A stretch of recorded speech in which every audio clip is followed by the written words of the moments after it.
Olá, vamos continuar nossos estudos sobre o arcadismo ou chamado neoclassicismo?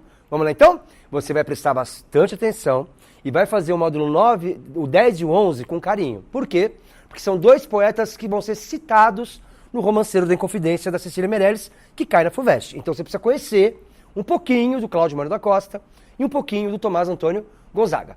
Vamos relembrar para não começar do zero? Estamos no neoclassicismo. Simetria, equilíbrio, perfeição, harmonia, universalidade, tá certo?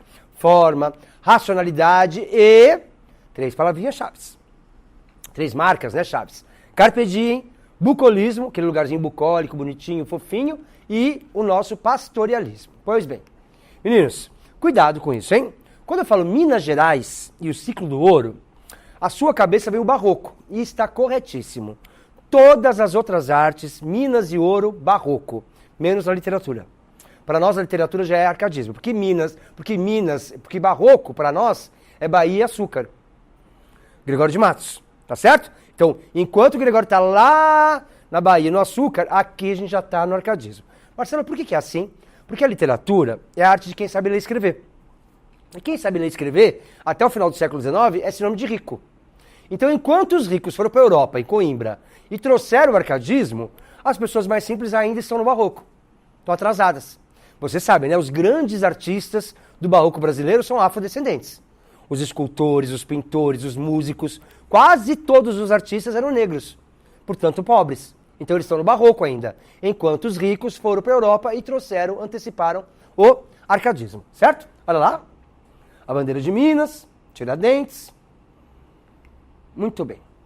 Vamos conhecer 2 deles? Os 2 poetas mais importantes dessa escola foram inconfidentes. Participaram, né, da Conjuração Mineira, da Inconfidência Mineira, desse movimento de emancipação política, certo? Bom, primeiro é o Cláudio, que era chamado de um mestre deles, porque era o mais velho da turma. E ele é fiel ao modelo Arcade e ao modelo Camoniano. Ai, mas pera. Deu um nó. O que tem a ver o Camões com essa história? Então, se é neoclássico, eles gostam do clássico. E quem que é o clássico? O Camões, tá certo? Ou atenção, este aqui é fiel ao modelo do clássico e o próximo que a gente vai ver não é fiel. Para quem é da literatura, quem é o melhor? O que é clássico, o que é fiel ou o que não é fiel? O que não é fiel.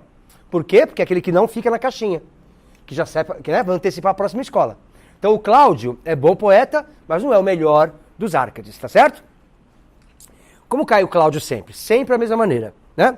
Eles pegam poemas do Cláudio que mostram a natureza das Minas Gerais nesse momento. Então enquanto lá na Europa a água está sempre cristalina, transparente, você vê o peixinho no meio das pedrinhas, aqui a água está sempre turva nos poemas dele.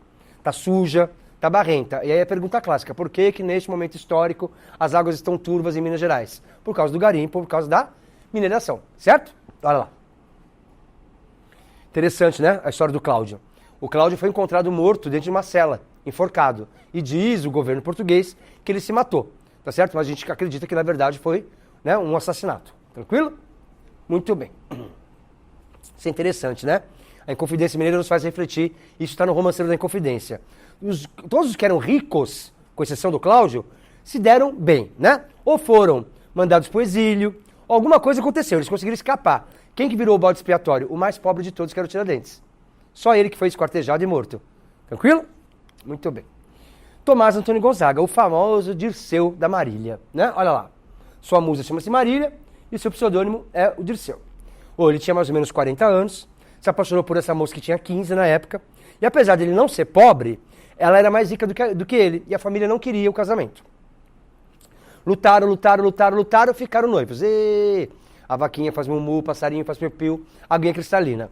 Faltava uma semana pro casamento, estourou a Inconfidência Mineira, ele foi preso, mandado para a Ilha das Cobras, tá certo? Ficou 2 anos preso na Ilha das Cobras e de lá direto para Moçambique e nunca mais viu a moça. Então, veja, enquanto ele está noivo, a vaquinha faz mumu, o passarinho faz piu-piu, água cristalina, Teletubbies. Na hora que ele está preso, morte, saudade, melancolia, já são temas pré-românticos. Cuidado, essa história bonita de amor, na verdade é mais romanceada do que fato, porque ele mal chegou em Moçambique, conheceu uma filha de traficante de escravos chamada Juliana Mascarenhas e se casou com ela. Isso também está no Romanceiro da Inconfidência, tá bom? Olha lá. O pessoal chama de Liras de Marília de Dirceu, mas devia chamar as Liras do Dirceu da Marília, porque ele fala mais dele do que dela. Ele fala que ele é bonito, que ele viu a imagem dele na água, que ele não tem muitas marcas no rosto, que ele não tem ruga, que ele é rico, que o cajado dele é poderoso, que ele tem terras, que ele faz poesia, que ele toca sanfoninha. Ele fala mais dele do que dela. As moças conhecem isso, né? Rapazes que gostam de contar vantagem, né? Os fortinhos, você pergunta, onde que é o banheiro? Ele faz ali. Você tem um cachorro? Um poodle. Tá certo? Quer falar mais dele do que da moça. E tem as cartas chilenas. Não é estranho? Eu estou em Vila Rica, Ouro Preto, 1700 e pouco, e alguém fala do Chile. Na verdade, essas cartas eram anônimas. Foi no século XX que o pessoal concluiu que o Tomás escrevia para o Cláudio. E por que era anônimo? Por causa da tirania do governo português. Dona Maria louca, né? Mandou esquartejar o Tiradentes. Tinha derrama. Então, para poder falar mal do governo português, ele disfarçou. Então, o Chile não é o Chile, Santiago não é Santiago do Chile, e o presidente do Chile não é o presidente do Chile.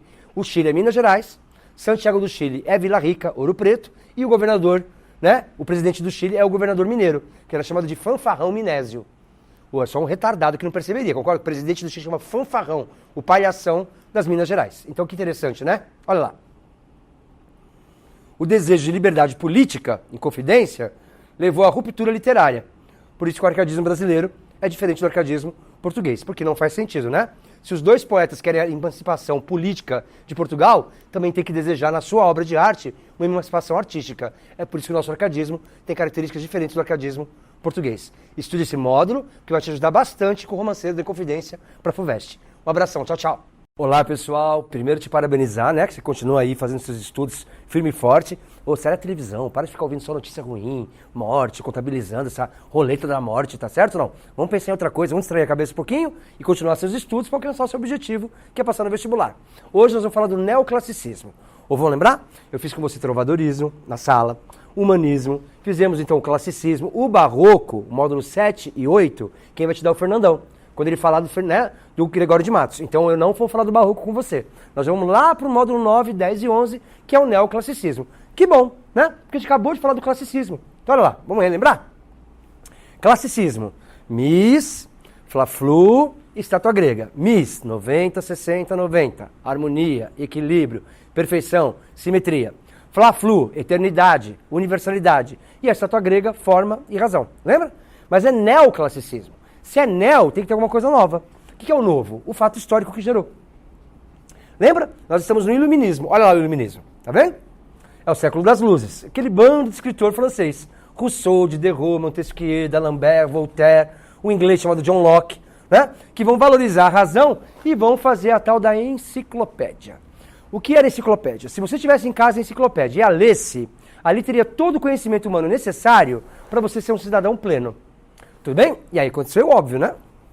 Começaram a ler e chegaram à conclusão óbvia. Para que continuar sustentando esse vagabundo que fala que tem sangue azul? E aí vai nascer, então, surgir a Revolução Francesa, que é o final desse processo. Por que eles diziam que tinham sangue azul? Porque eles eram muito pálidos. Então você via as veias dele, né? Quanto mais branquinho você fosse, era sinal que você não trabalhava, mais nobre você era. Tá bom? Muito bem. Então começa aqui uma luta, né? Entre o mundo burguês, que vai se impor, ao mundo da realeza, da nobreza, pós-Revolução Francesa. Então o que é o mundo, né, burguês? Qual é o maior desejo que o burguês vai ter? Desde aquele tempo? O status social. Porque veja só, tinha burguês que era mais rico do que nobre. Tinha médico, comerciante, que era mais rico do que barão, visconde, mas não adiantava, porque dinheiro não contava.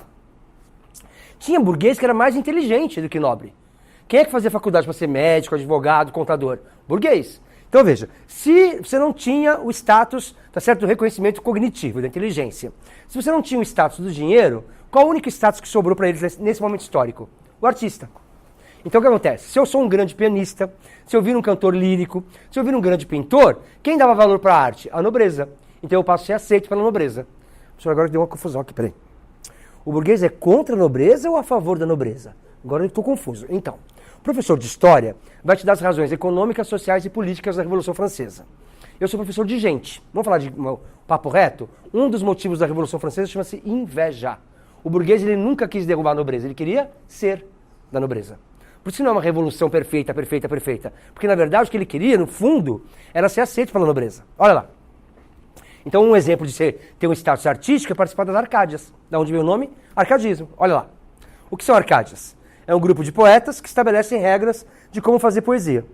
Ou, por favor, vamos fazer um caminho inverso? Se eu aceito as regras, eu sou aceito na Arcádia. Se eu sou aceito na Arcádia, eu sou reconhecido publicamente como um bom poeta. Se eu sou um bom poeta, a nobreza sabe valorizar a arte, eu serei aceito pela nobreza. Eu reconheço, né, começo a ter status. Por favor, só que regra e arte são duas palavrinhas que não são muito boas, porque fica muito o quê? Fake. Fica muito artificial. Eu não gosto muito do arcadismo. Quem leu 3 poemas, leu todos. Porque tem tanta regrinha que fica tudo igual, formatadinho, né? Um jeito gostoso de estudar história é a história da moda. Dá uma olhadinha nessas roupas, ó. Olha como as roupas do século XVIII mostram a artificialidade desse século. Toda mulher tinha cinturinha, porque usava espartilho. Toda mulher tinha seios fartos, porque usava, né, um bojo que dava esse formato para os seios. Toda mulher usava peruca. Até homens usavam peruca, salto alto, maquiagem, né? Então o que acontece? É uma época artificial, é uma época fake. E a gente vê isso pelas regras. Primeira regrinha que eles inventaram. Eles quem mesmo? Burguês ou nobre? Burguês, ele que está na Arcádia. Carpe diem, aproveitar a vida. Por que isso é mentira na vida de um burguês? Porque o burguês só trabalha. Não tem negócio de aproveitar a vida. É mentira. Outra coisa, né? O fugere urbem. Fugir das cidades. Fingir que é um pastor. Olha lá. Também outra mentira. Porque quem está escrevendo é médico, é advogado, é contador, é urbano. Sim? Mais uma mentira, a defesa do locus amenus, o lugarzinho agradável, o lugarzinho bucólico. Vamos tentar? Arcadismo, vento ou brisa? Brisa, porque o vento é muito forte. Cachoeira ou riacho? Riacho, cachoeira é muito abrupta. Colina ou montanha? Colina, porque a montanha é muito alta. Resumindo, tudo bonitinho, tudo redondinho, tudo fofinho. É a terra dos Teletubbies, olha lá. Pó, lala, tinky winky, olha lá, tudo bonitinho, redondinho, sol com cara de bebê, olha lá. Oh, nós somos burgueses até hoje, né? Vamos dar um exemplo de lugares bucólicos para nós hoje em dia? O shopping center. Faça chuva, faça sol, lá dentro, temperatura agradável, musiquinha de elevador, tá certo? Gente que acha que pensa que é bonita, tudo bonitinho lá dentro, né? O sonho da classe média de ter casa no condomínio fechado. Seria o nosso locus a menos. O tempo girou, mas continua igual, concorda?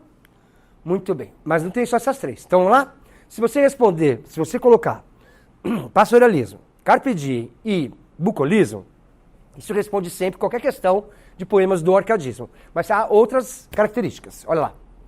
Aureas mediocritas. Marcelo, por que os nomes são em latim? Porque é uma escola clássica. A média vale ouro. Não, minha amada, vamos trabalhar muito não. A gente já tem ovelhinha. Ela dá leite, lã e carne. Já temos o suficiente. Mentira. Burguês tem sempre mais. Olha lá. Inutilia truncat. Eliminar os excessos. Você tem que fazer uma contraposição com a escola que veio antes. O barroco é cheio de frescura, frases invertidas, cheio de rebuscamentos, né? De pensamento, de linguagem. Aqui não tem nada disso. Você pá, você lê numa boa. E o pseudônimo. Então eles vão usar sempre nomes falsos. Marília de Dirceu. Nem ela chama Marília, nem ele chama Dirceu. Por que, Marcelo, que eles usam nome falso? Porque se eles usam o próprio nome, fica uma discussão particular. E as discussões clássicas são universais. Então vários poetas desse período chamam a mulher amada de Marília. Não era uma coincidência. É porque, né? Acha quanta mulher que chama Marília na mesma época, não é isso. Eles pegam um nome, né? E sempre usam o mesmo nome para me dar uma coisa genérica, clássica. Tá bom? Muito bem. Só que o módulo 9 é para a gente falar especificamente, além de relembrar com você o arcadismo, o que acontecia em Portugal. E o que aconteceu em Portugal no século XVIII? É o período pombalino, do Marquês de Pombal. Lembra do Marquês de Pombal? Um déspota esclarecido. O que é um déspota esclarecido? É uma pessoa que é um tirano, que é uma pessoa, tá certo? Que manipula, né? E que humilha, e que, né, vai sufocar a população, os desejos da população, mas que é esclarecido, que leu Rousseau, Diderot. É o Hitler, bebê. Hitler tinha um senso estético absurdo, um senso arquitetônico absurdo, tocava piano, era pintor, era um déspota esclarecido, tá certo? Muito bem. Quais são as grandes marcas do Marquês de Pombal? Vamos lembrar? Expulsar todos os jesuítas de Portugal e das colônias. Ele vai acusar os jesuítas, né, de controlar a educação portuguesa e atrasar o país. E reconstruir Lisboa, depois de um terrível terremoto que teve lá em Lisboa. Tá certo? Essas são as grandes marcas. Você vai lá em Lisboa, tudo é Marquês de Pombal. Viaduto, Marquês de Pombal, praça, avenida. Porque ele reconstruiu a cidade de Lisboa após esse terrível, tá certo? Terremoto. E quem é o grande nome do arcadismo português? O grande nome é Manuel Maria Barbosa de Bocage. Ou Bocage. O Bocage era soldado, tá certo? O que aconteceu? Tava noivo, tu noivo, a vaquinha faz mumu, o passarinho faz piu-piu, água cristalina, Teletubbies. Foi pra fora, ficou na Índia 2 anos. Quando ele volta, 2 anos depois, empolgado, né? Oba, vou casar com a minha noiva. O que aconteceu quando ele chegou em Portugal? A noiva havia se casado com seu irmão. Foi traído pelo irmão, foi traído pela noiva. Você concorda que não dá mais pra falar da vaquinha que faz mumu, do passarinho que faz piu-piu e da água cristalina? Eu vou fazer churrasco da vaquinha que faz mumu, eu vou tacar pedra no passarinho que faz piu-piu, eu vou mijar na água cristalina, tá certo? Saem os Teletubbies e entra South Park. Tudo bem? Então ele começa a falar de morte, de tristeza, de melancolia, que não são temas arcades, são temas românticos, porque o melhor escritor de uma escola puxa a próxima. O Camões era clássico, mas já antecipou o barroco. Padre Vieira é barroco, mas já traz ali a racionalidade do arcadismo. E esse aqui, Bocage, ele é arcade, mas já está chamando temas do romantismo. Carpe diem, bucolismo, pastoralismo. Com essas 3 palavrinhas você responde qualquer questão do arcadismo. Bons estudos. Tchau, tchau.